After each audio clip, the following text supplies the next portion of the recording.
Okay, so I'm just going to show you the knife, go over some specs, give you a little bit of history of how this knife came about, that kind of thing. If you're a regular to this channel, you know that I'm pretty picky about the gear that I carry, especially knives. You know, I've been around knives for the better part of my life, and you know, I make my living, you know, Kydexing good knives for customers. And I get a lot of really nice knives that come through my shop, and occasionally I'll ask a client if I can work with his knife if I've never, you know, worked with that particular knife before. The reason why a lot of these knives don't see a camera is because for whatever reason they're just not for me. I test them out, I give them a go, and they're just not for me, right? Well, I had a Quickhatch knife come through the shop a few months ago. Kind of forgot about it, right? But it always stuck in my mind because it was a really well-made, beautiful knife with hardwood scales. I mean, just the quintessential bushcrafter, right?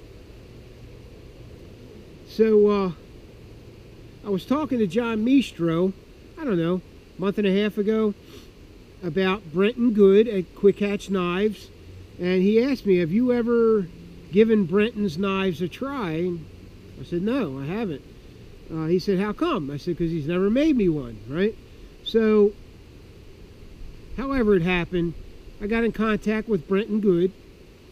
He agreed to make me a signature Yellow Hawk knife so that I could test it out and see for myself, you know, what all the screaming's about, and guys standing behind Quickhatch Knives. And I tell you, I really wanted to give this a shot because Brenton is real good at posting a lot of his recent builds, and you know, he makes some beautiful knives. I wanted to know how tough they were, so he made me one, and here it is. Okay, now here's, I don't know if you guys can see it, but it's got Doug Wilson Yellow Hawk Customs engraved in it. Okay, I don't know if you can see it, that's why I'm kind of doing this with it. Can you see that? Okay, so this side of the blade, this is 01 tool steel, 1/8 inch thick. It's got pine cone resin handles, scales, and that's one of the reasons why I really wanted to check one of his knives out. I wanted to see how tough this handle material is. Seems pretty tough, but we'll see. You know, this is just an early on review of this knife, so I'm going to be carrying this for a while. We'll see what it, you know, if it lives up to its name. Black and white liners. Now on the other side, I blued the blade. I'm also testing some cold bluing solution, and I blued this side of the blade. If it turns out that I like the bluing, I'm going to blue the other side too. You can still see his maker's mark in here. It's more of a watermark now, but you can still see it, and I'm pretty sure you're going to be able to see the engraving too if I blue the other side. But here's the blade that he made. This thing came very sharp, and then I made it razor sharp. You know, when I want a knife to stand on its own two feet, you know, stand right. When I first started working, when I first start working with it, I want it to be the best that it can be. So I put a really, really sharp edge on it. I mean, it's hair. I bet you I could split a hair with this. I don't have any hair left on my arms. So it's got a traditional Scandinavian grind.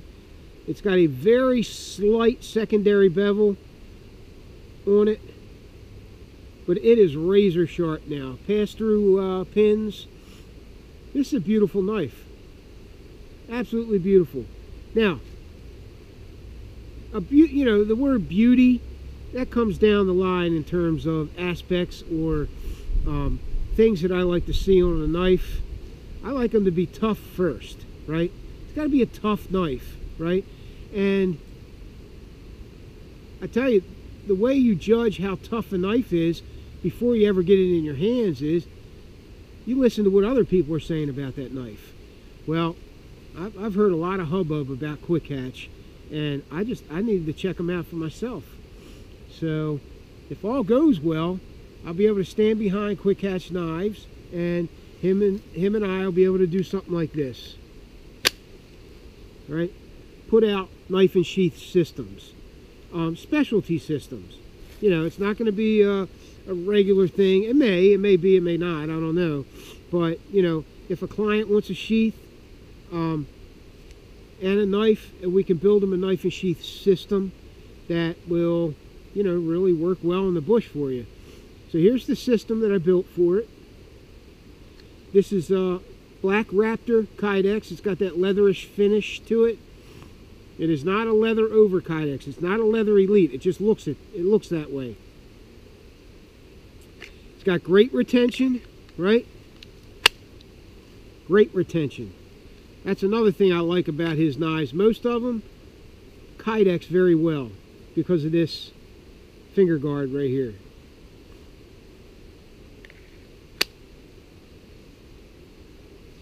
Face mount ferro rod. This is a Sunto clipper compass. It's got a fine diamond sharpener on it. You know, I mean, you've seen one of these, you've seen them all. This one's a little different because I used the hex cam Kydex, and I tooled the belt loop a little differently. I did not put my initials on this one, just my logo and a few other tooling marks. So, Coke bottle style handle, very comfortable. I tell you, I'm impressed with it already, but you know, the proof's in the pudding. So I'm going to give this thing a workout. I may do it later, I might do it tomorrow morning, and we'll see how it does. You know, I have no doubt that it's going to do well, right?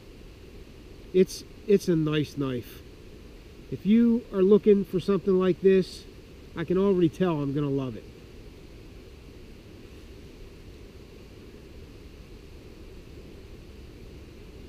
Beautiful knife. Good job, Brent and Good. So let's see what this puppy can do. Just going to do some basic task, camp chores with it. You know, some notching, feather sticks, whatever. Okay.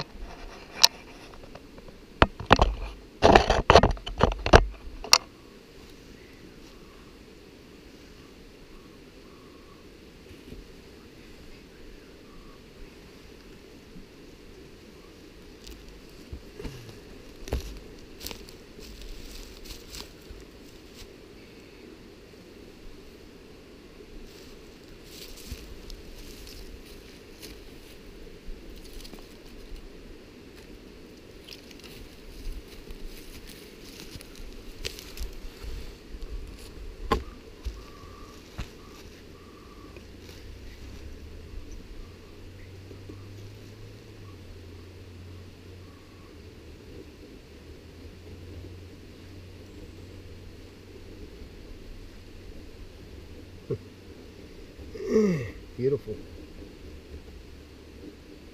This knife is razor sharp.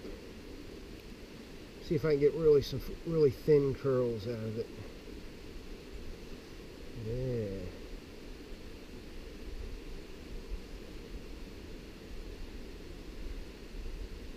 I love the edge. The edge bites into the wood really aggressively. So if you're good at controlling the edge, you can get some really fine, thin feathers here. And these are, I have no doubt these will go up with a ferro rod. Get enough of them on the end of that stick.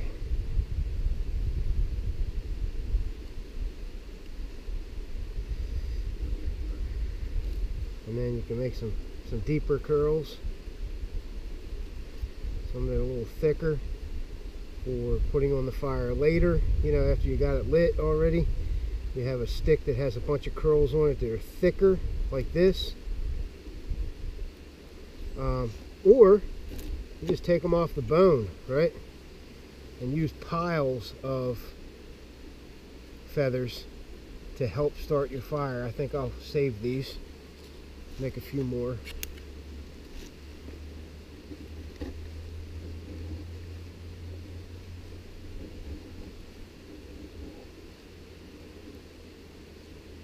Very comfortable in the hand.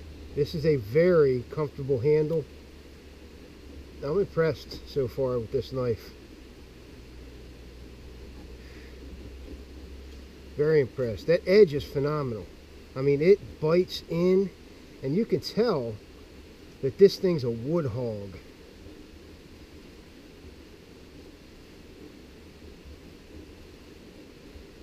Alright, break them off the bone. I like using them off the bone. You know, get a little pile of them. Help start your fire. Okay, so feather sticks well. Love it, love it, love it. Just a little bit of notching. See if we can get some notching going here. So, see if we can do a little log cabin notch.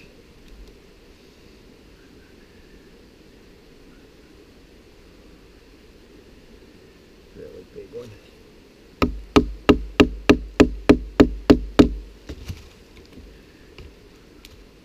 There we go. That's beautiful.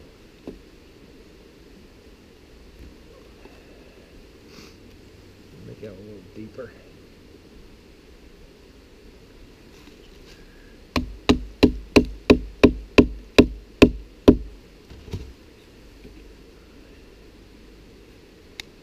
Yeah, she bites. She's a biter. She's a biter.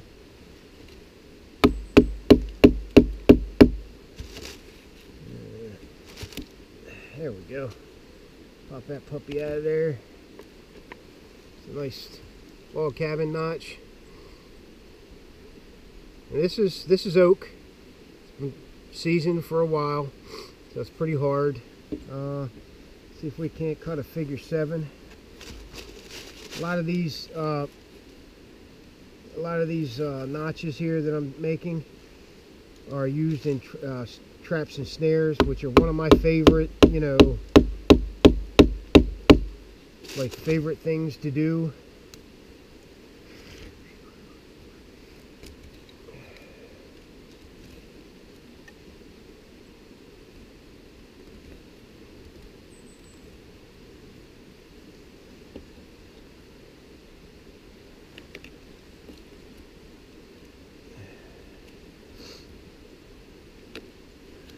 There we go. Nice. Pretty decent. See how she sit down over here. See how she sharpens.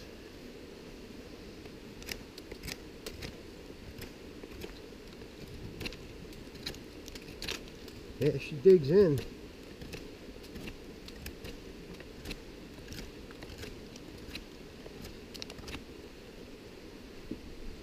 I love this knife. I knew that I would. I knew that I would. That edge is still super sharp. I don't feel any nicks in it. Let's check, see if there's any nicks. See if I can feel any nicks in it. Not a single one. Not a single catch. I like to take the edge of my finger and run it down this way. That's when you can really feel if there's any nicks. Not one. Not a single nick in that blade. But didn't do anything hard with it yet, have I? How's that? Right through a piece of hardened oak. See if we can do that again.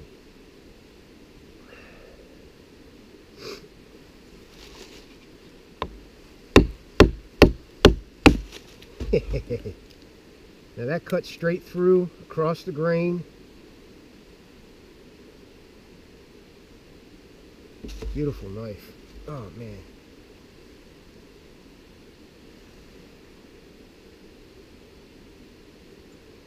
Now, like I said, I blued this side of it. I'm testing a cold bluing solution. This is 01 tool steel, so it is going to rust if you don't take care of it. It's got a nice traditional Scandi grind, 1/8 inch spine. I like my woodworking knives, you know, even if they're a good sized bushcrafter like this, I like them to be 1/8 inch, right? Even smaller knives, 1/16 of an inch. Something bigger than this, like the Delta Whiskey Infinity, 5/32, you know, a little bigger than this, a little thicker. But that enables the knife maker to get a really nice, gradual, thin edge. And if his heat treat is right, that steel's going to be able to take an edge like that, as long as it's, you don't go too shallow with it. I put this one actually has a 19-degree secondary bevel on it, and I tell you, it's so small. And then what I do is I put a really slight convex micro bevel on it, just slight, just to firm up the edge a little so there's no rolling or chipping. And I think I did a good job, because there are no nicks in that blade at all.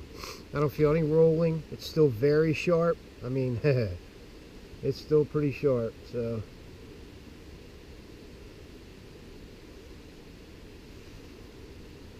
I ain't got much hair left on my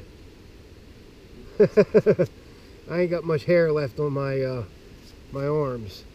So it's still razor sharp. I worked all day with it yesterday. Pine cone resin handles. They seem to be holding up pretty good. I don't have any separation from the steel anywhere. The pins are nice and tight still. The geometry of this handle is very comfortable, because he's got thumb shaves here, and then in the middle he's got a palm swell on all sides. You can see the palm swell on both sides there, and then it goes in for your pinky. It goes down real thin, which makes a very comfortable purchase. Very comfortable. There's no hot spots on this knife. I mean, I am extremely pleased with this knife. I think Brenton did an absolutely awesome job with it, and this knife is better than most. Better than most customs out there. Okay, so nice short 90-degree spine, and I'll show you that when we actually go to start the fire tonight. So there it is. This is the signature edition Yellow Hawk Customs Quickhatch Bushcrafter.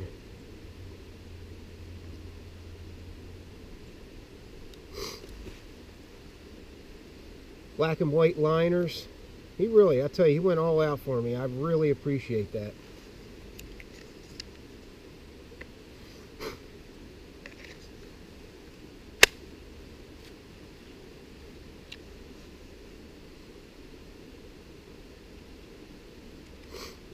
Fine diamond rod, Sunto Clipper compass. I tell you, these are the best mini compasses on the market as far as I'm concerned. You can actually get some real work out of these compasses, and they're accurate, and it's a precision piece of gear. Nice quality face mount ferro rod. I got a cutout for the shock cord to sit up in there so it doesn't pop off on you. This particular diamond rod is made by AccuSharp, and I like the AccuSharps. I got a couple others too, but the AccuSharps seem to last longer than any of the other ones I've tried. They really do a good job with small diamond hones like that. There's the back, tech lock, put it in 4 different positions. Tabby Dangler shore up plate, that keeps this tab here really strong. So if you were to wrench it, if you were to wrench it backwards, right, somehow, it keeps that neck strong. Instead of just having one piece of Kydex there that's 095, which is what this is, You got 3 pieces of Kydex there, 3 layers thick. That's, you know, that's as strong as it gets for this particular configuration. Black Raptor Kydex. I got tan eyelets in it. Give it a little, you know, offset. I'm happy with it. I'm happy with the rig. I'm happy with the knife. Some tooling on the leather there. This is 9 to 10 ounce Herman oak. I dye it, oil it, and tan it and wax it myself. So I know it gets done right. Got the Yellow Hawk logos in there. Got some extra tooling, prettiness. I got a stitch line going around the border there. It's pretty cool. Okay, there it is.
Kind of looking like Medusa.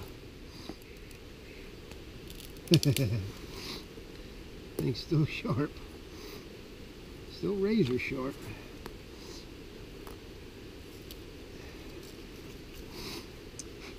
Yep.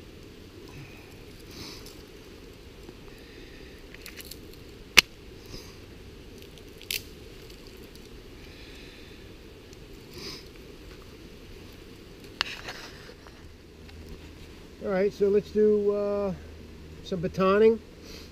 With a knife this big, you know, this size, I'll baton with it. It's got a, it's like a 5 3/4 inch blade, maybe 5 1/2. I'll put it in the notes there. Or I'll put it in a note on the screen right here.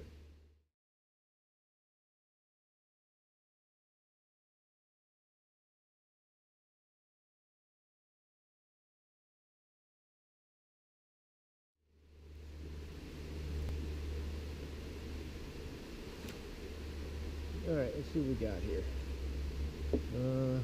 This is a piece of hardwood. I don't know what type. Maybe crepe myrtle. There's a lot of it around here.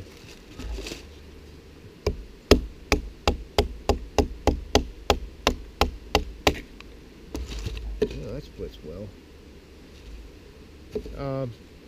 Now I want to say, you know, when it comes to custom knives,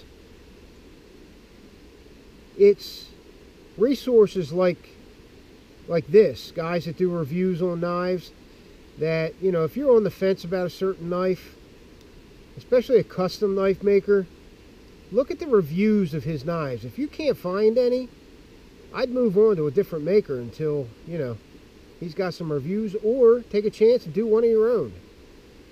But I always look at reviews first. Brenton Good has been getting outstanding reviews for the last couple of years. So, you know, it's just a chance meeting between him and I, and he wanted to make me a knife, and I said, okay, that's great. Send it on over. I'll give it a fair and impartial review. But I knew I was going to like it, because everybody else does, right? Everybody likes his knives. They're tough. They're good looking.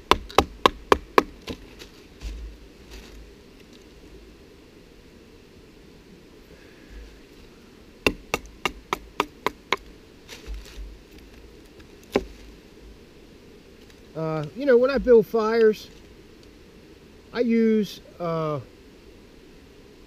Baco Laplander saw and a baton, and that's it. Mostly I just break wood up, and I never burn anything that I can't cut with my Baco Laplander. So if I need an axe or something, I usually don't bring an axe. You know, I'm usually backpacking, I'm carrying my gear, so I don't want to carry an axe. So I usually keep my fires relatively small, just like the Native American did. You know, the Native American said the Indian builds a small fire and stays up close, and the white man builds a big fire and stays way back, right? Burns a lot of fuel, and all of it, right? So you got to conserve your resources, build smaller fires that are just as effective. You just get a little closer to it if you need to be, you know, warm, or you need to dry something out, or whatever. Living out here in the field, living out here in the bush is 90% common sense, guys. 90% common sense.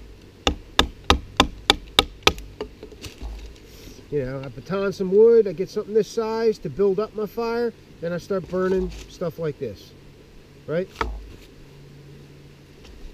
Let's try a piece of oak. Let's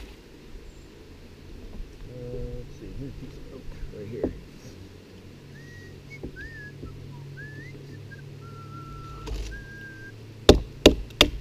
Ooh.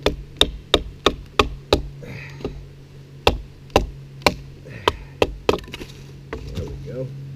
Beautiful meat.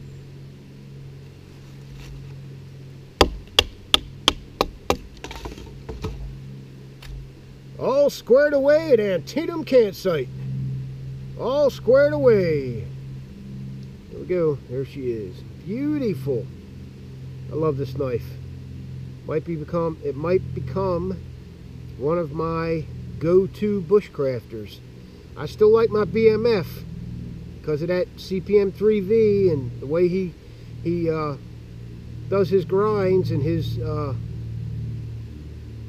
know, shaping and whatnot. But this is a very comfortable handle.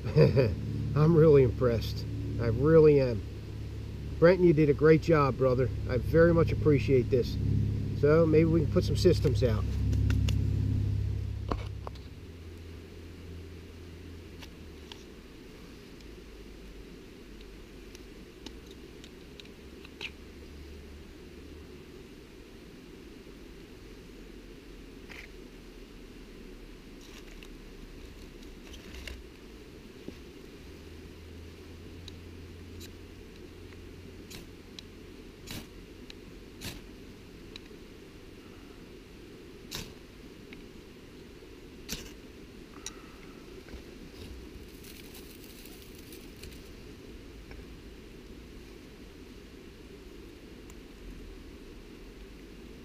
That's poplar bark. Works real well. You gotta process it down pretty good, but you can see it works very well for starting fires. Put your small stuff on first, right? Get that stuff going. As soon as the flames are up here, right? Put your other stuff on. Woohoo! Quickhatch Bushcrafters starting a fire, baby, with a fire steel off of one of my systems. Pretty cool, huh? All right, let's feed this baby a little bit.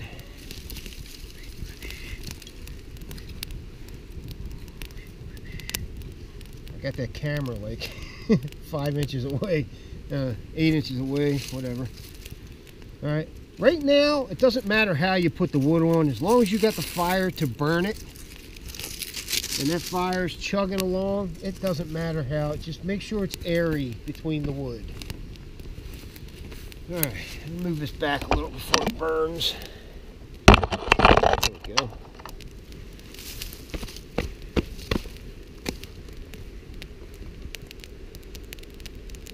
Put this bad boy back on.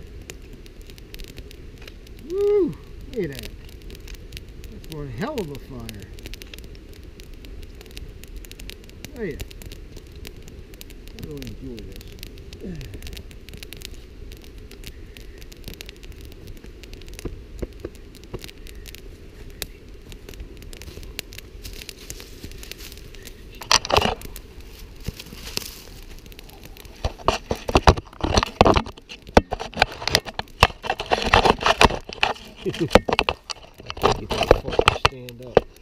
There we go.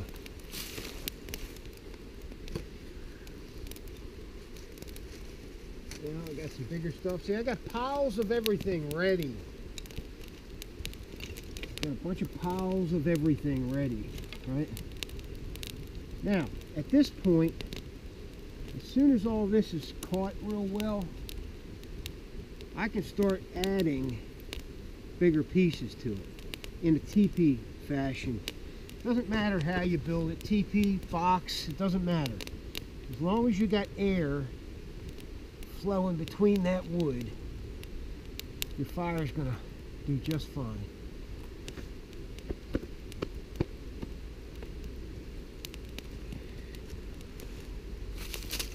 Sorry she blows, matey. Whew. First you think it's my first fire, right? Oops. Alright guys. There's the fire. Fire in the sky.